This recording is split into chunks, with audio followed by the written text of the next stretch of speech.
So I invite you to now please join us as we move into our time of meditation. If you're at home, just finding a comfortable spot in a chair or just lying on your back on the floor. If you're in the sanctuary with us today, just allowing yourself to just really mold into your chair. Just gently closing your eyes and just letting your arms just fall to your side, or just limply just rest in your lap, just weightlessly.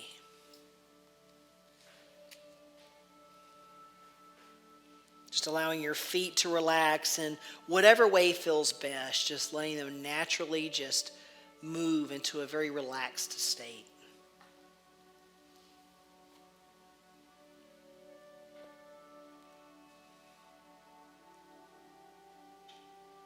Just relaxing the shoulders away from the ears. Just releasing any tension that might be held there.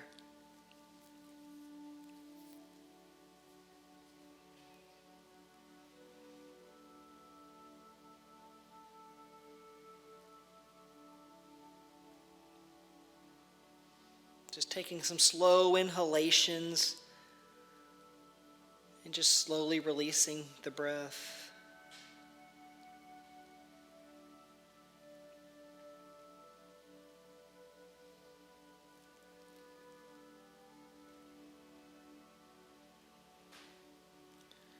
Just noticing the breath, how soft it is, and how it just moves in and out of the body.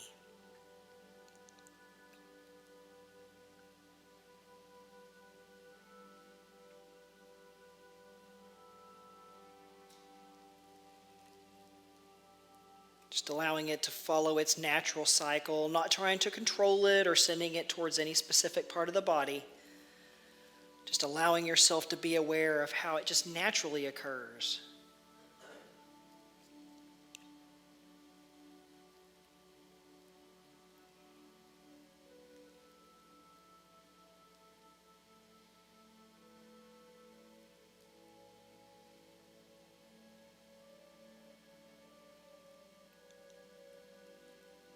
With each inhalation, just experiencing a sense of expansion and openness in the body.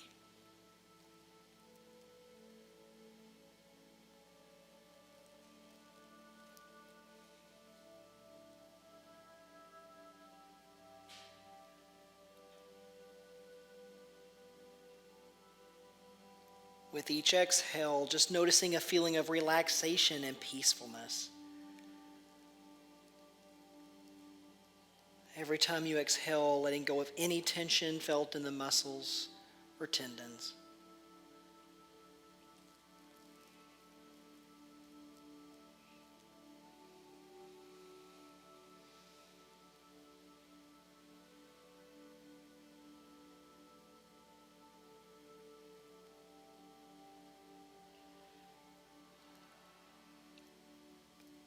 Letting go of the weight of your arms, your legs, your head, and just your entire body.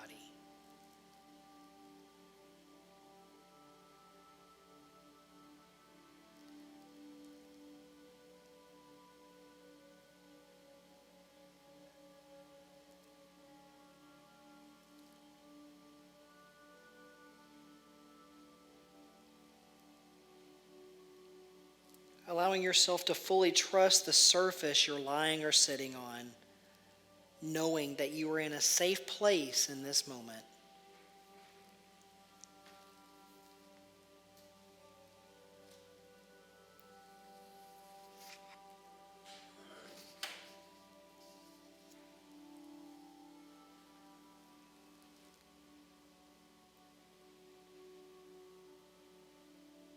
Every time you exhale, allowing yourself to just melt a little bit further down into the earth and letting go completely to gravity.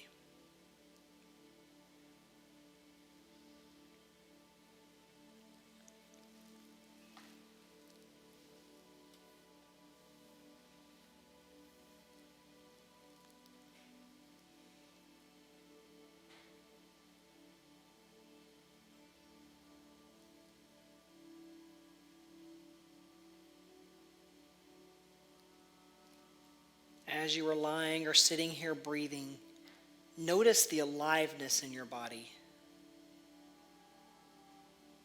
The blood flowing into your veins, your heart beating, and your breath slow and long and calm.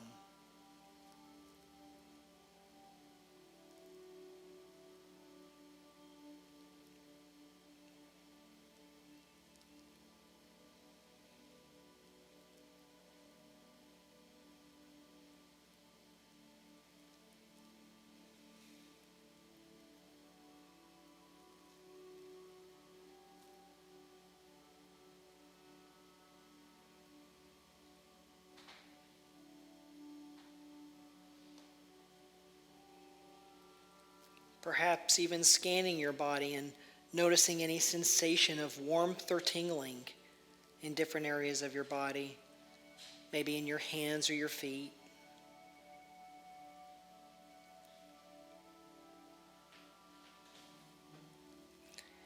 And just allowing things to be just as they are.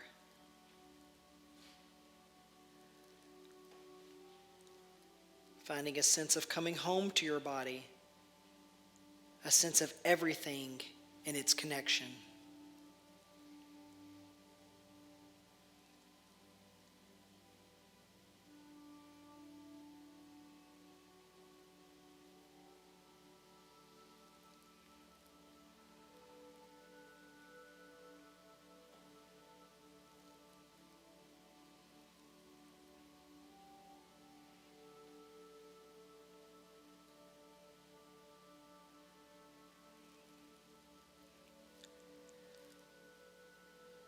Allowing your body to be just as it is.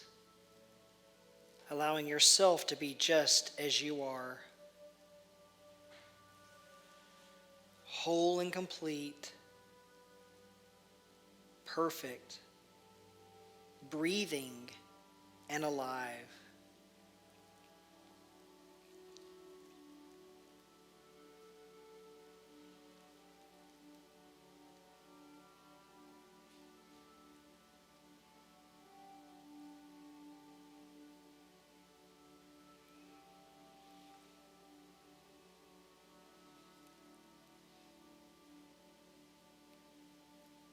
Noticing your breath as it moves in and out of the body, knowing you are breathing, allowing yourself to be embraced by your own breath. Just resting in this state for a few moments, allowing the body to feel the effects and the benefits of this guided savasana as we enter into a moment of silence.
Now very gently, before opening your eyes and beginning to move, begin to come back into this room, into your breathing.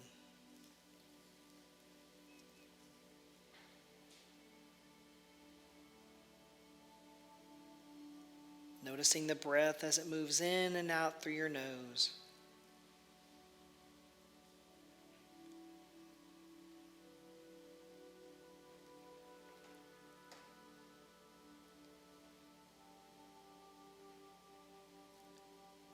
Noticing how you feel now compared to the beginning of this practice.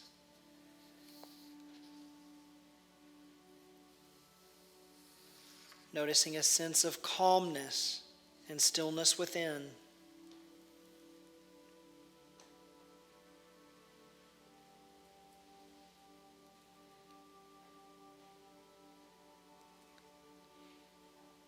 Knowing that this sense of calmness and stillness is your normal state, always available to you, whatever is happening around you.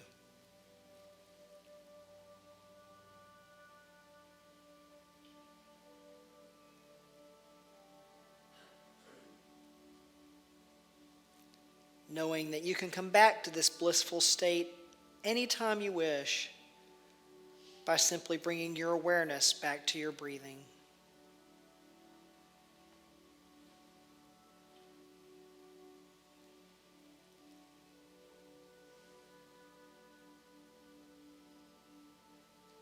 Slowly beginning to wiggle your fingers and your toes, maybe rolling your head a little bit. Any movement your body may need to wake up.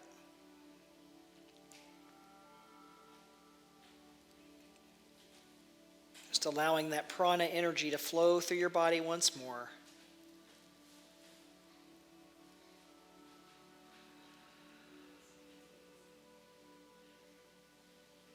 And just breathing and gently opening your eyes when you're ready.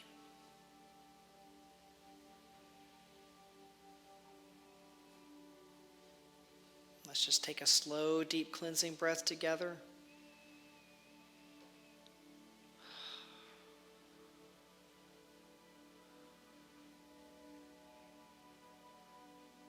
And allowing ourselves to just be. Namaste.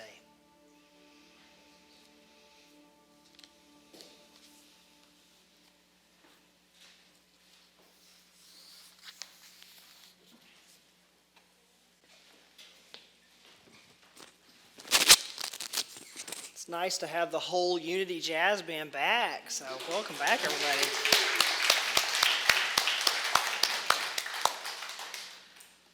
All right.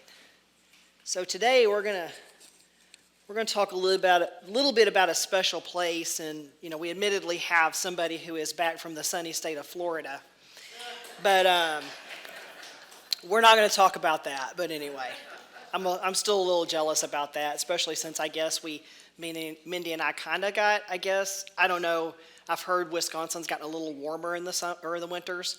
I can't imagine it being any colder than it was, but I guess we've kind of gotten inducted a little bit. I think it was like, negative 35 one day or something. So that's plenty cold for me. So we'll stick with that. But anyway, so today I want to talk about a place, and it's not just any place. We're going to talk about a little bit of a special place today. And in fact, it's a place I want to do just a little more than talk about.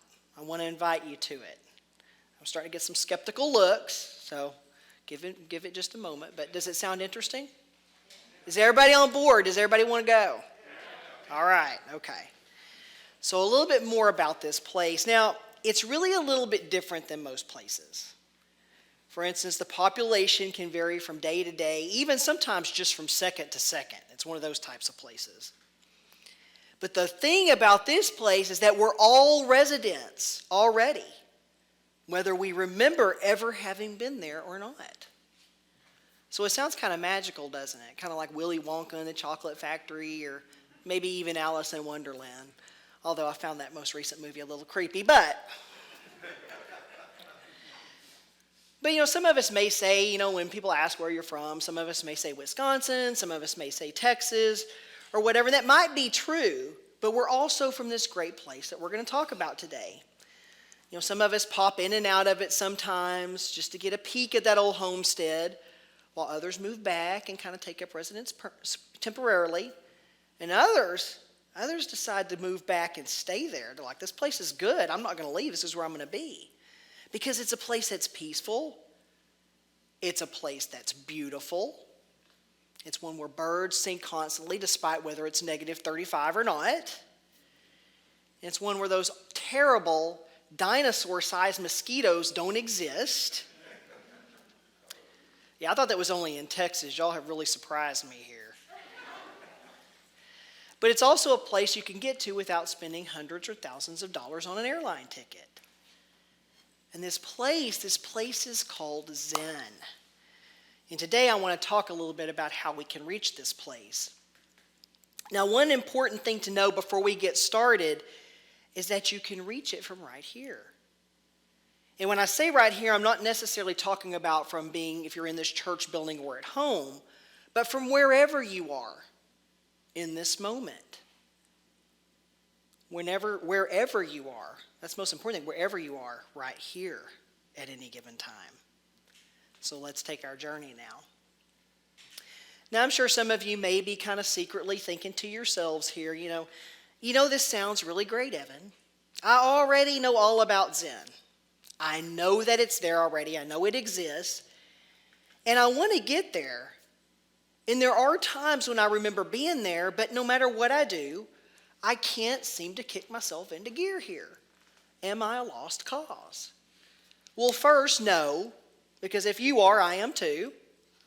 And secondly, let's talk about it. Let's kind of talk about how we can get there and maybe stay there a little bit more often. So getting to this place called Zen, it's a work in progress for me as well.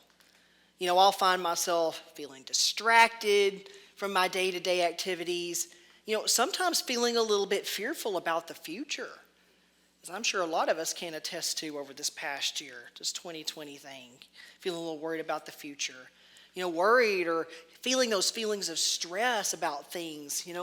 I'll sometimes feel stressed about those things that I feel like I can't quite control at the moment. And sometimes I even find myself busy trying to control the outcome in any given situation. Anybody else feel that way too sometimes? You get really wrapped up in the outcome and trying to control every little moving piece.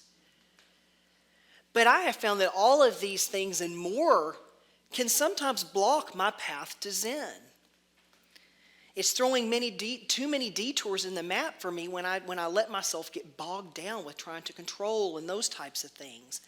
And when I do that, it seems to make that path more and more obscure, like all these weeds and grass are just kind of starting to grow out into the path and blocking my way through. So today I want to talk about Zen, and I want to talk about my own journey to this place. And I'd like to share some of what I found works for me, in hopes that maybe you can take a nugget or two of this information and it might work for you too.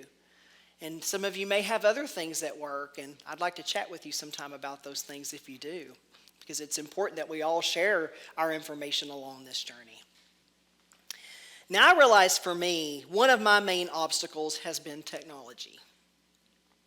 Now, don't get me wrong, I love technology. I was in the technology field in corporate America for quite a while, so I love technology.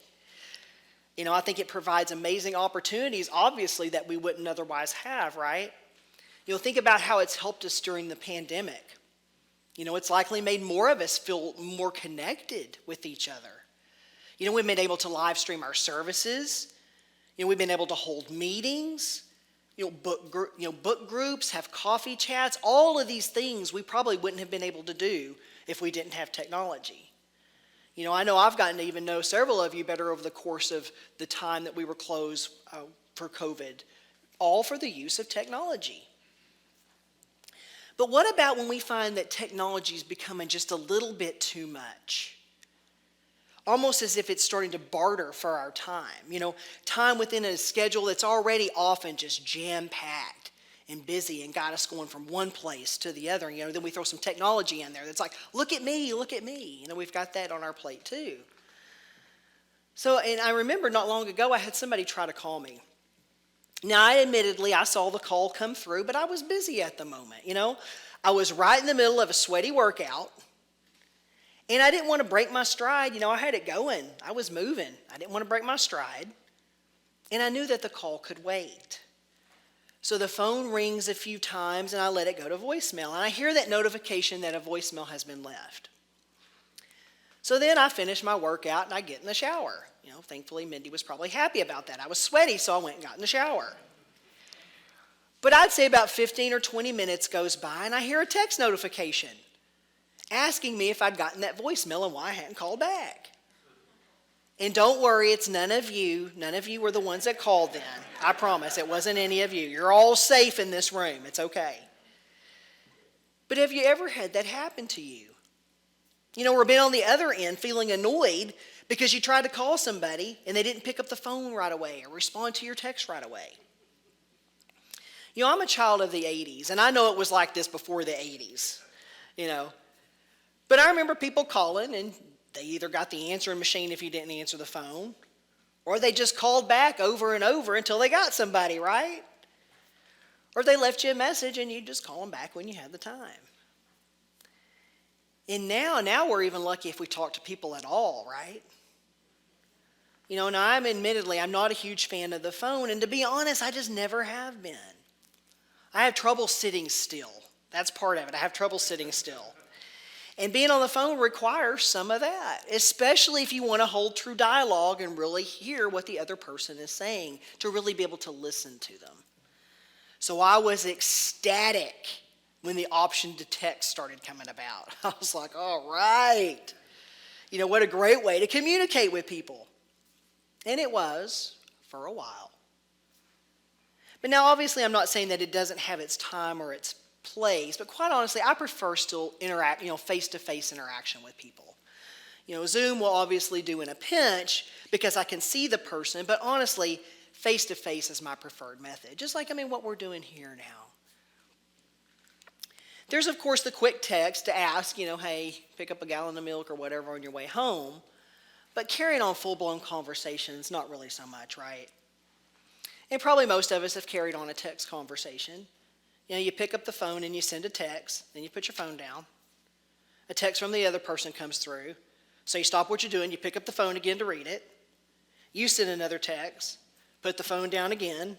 And before you know it, you got this whole cycle going on, right? You text back, put the phone down, hear the notification, pick it up, and it's exhausting. It's exhausting to have those text conversations. But then one of the things I've started doing is then I stop for a moment and I become aware that I have mentally left the room when I'm in one of those conversations. And suddenly I'm like, oh no, and I become aware of my surroundings and realize that maybe I have no idea what Mindy sitting next to me has just said, or that I've missed half the show that we were watching. Living life instead by not being present in our current surroundings, but being lost in technology land somewhere. And things can get skewed in these types of conversations, can't they? You can't hear inflection in the voice, and you can't see the other person's face. You may say something, they're like, what? Why did you just say that? Oh, I didn't mean it that way. That's happened in mine before. But Max Strom, the author of There Is No App for Happiness, says we have to choose our technology wisely. If we bring technology into our life, it should simplify our life. It should give us more free time and not take it away. So for me, I decided to start a technology fast of sorts. I decided to use my technology to give me more time instead of allowing it to take that time away. Now, I used to post on Facebook just about every single day. I stopped the multiple times a day thing a while back, but I used to post a status update just about every day. Or I'd look at the news, at the media, multiple times a day, each and every day. I'd be watching a television show and a commercial break would come on and I'd pick up my phone. But for me, it started to become too much. I complained about not having enough time for this or that in my life. And I was astounded. I put that tracker on my phone where I could track my screen time, and I was astonished to see how much time I was spending on the phone. Even this morning I looked and I've cut back some and it said, your average is 3 hours a day. I'm like, what? And I feel like I've cut back. But all of that time I've spent on my phone, the things I could have done within that time. I started to feel as if the phone was basically becoming an extension of my body. So I decided to stop using it as much and to start living more in the present, in the real world that's right in front of me. I finally started those guitar lessons that I've been talking about for years.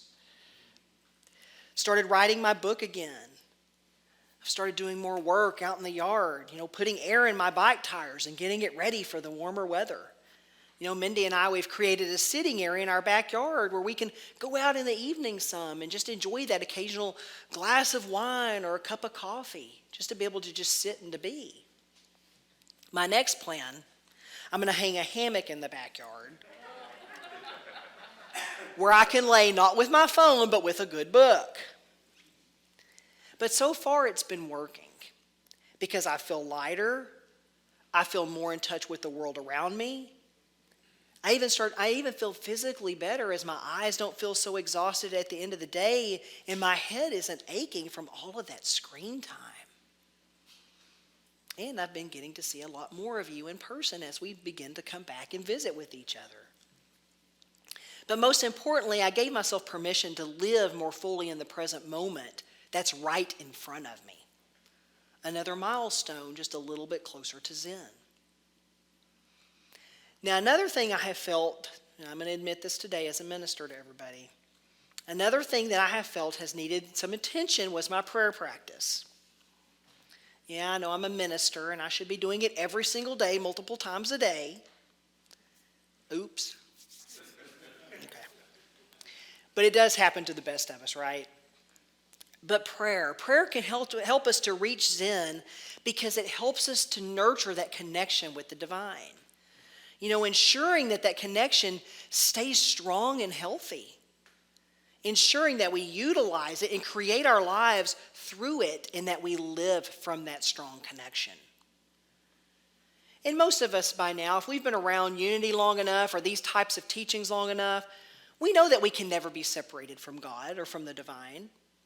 Yet sometimes that link can get a little bit frayed. It will never break, but it still needs our attention just like anything else.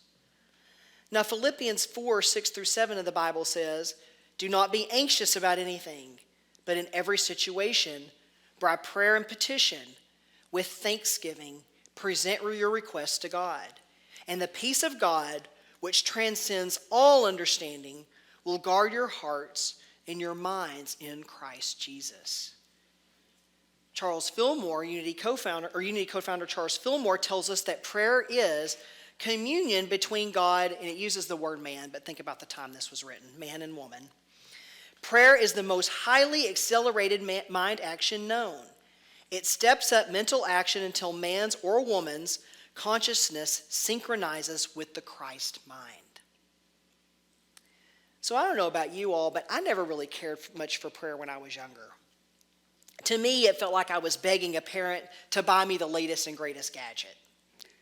I don't know, Evin. Let's see how well you behave yourself today. And if you're good, you might get it. Anybody else ever feel that way? It got to where I wondered what the point even was of prayer. I didn't really see much effect. I really didn't feel like it had much effect on anything because it was up to this being to decide. Therefore, it really just kind of felt out of my control.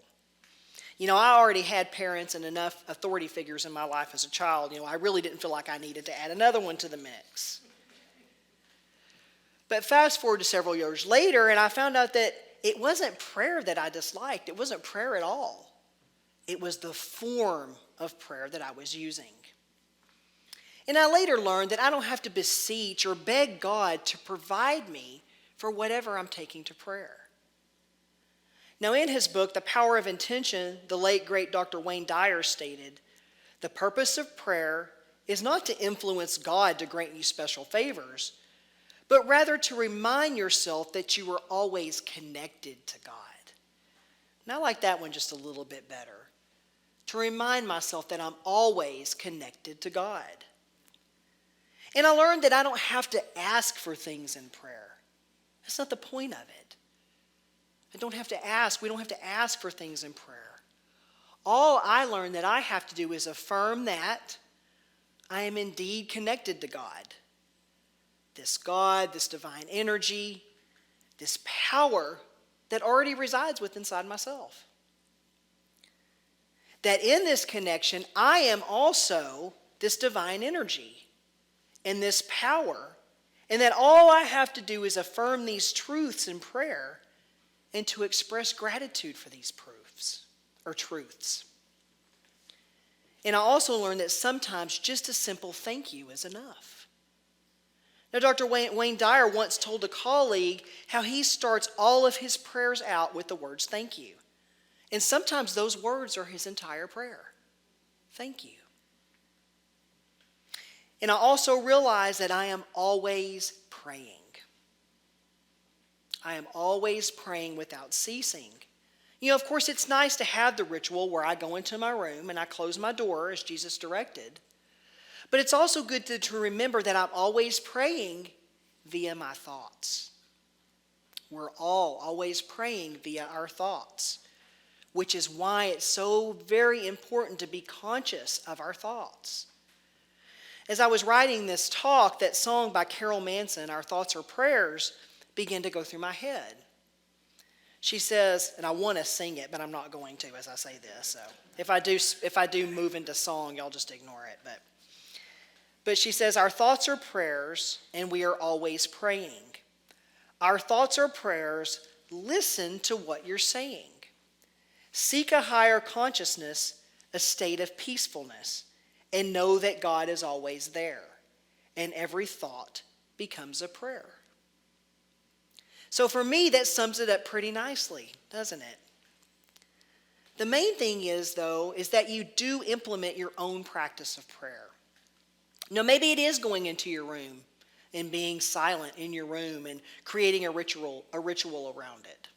You know, maybe it's becoming more of what your thoughts are throughout the day. You know, a minister friend of mine told me when I was a prayer chaplain at her church that there is no wrong way to pray, just that you do it. And you'll find eventually, if you haven't already, you'll find the practice that works best for you. But I do know that it works for me, allowing me to cross into that city limit of Zen. Prayer is one of those tools that I use. And I have it on pretty good faith, especially since I'll be teaching it, that you'll be able to learn a little bit more about affirmative prayer very soon. So just watch for some important July dates to come around. Just a little hint. Just go ahead and get ready to mark some a few dates there in July. But these are some of the things that have worked for me personally, for my own journey into Zen. Those things that allow me to cross over into the city limits of Zen. Allowing me to bask in the beauty that's in that place. You know, in the peace that it beholds there. You know, of course, there are many other things I use as well, and you likely do too. But really, I begin to realize that Zen really isn't even a destination that I must travel to at all. It's not for any of us because it already resides right inside of here. Not just for me, but for everybody here and everybody watching on our live stream today.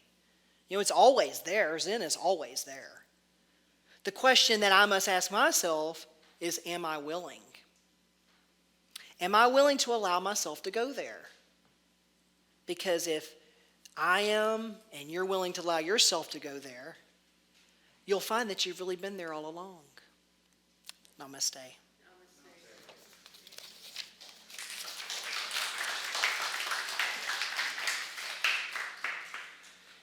And now, let's have some more Unity Jazz Band.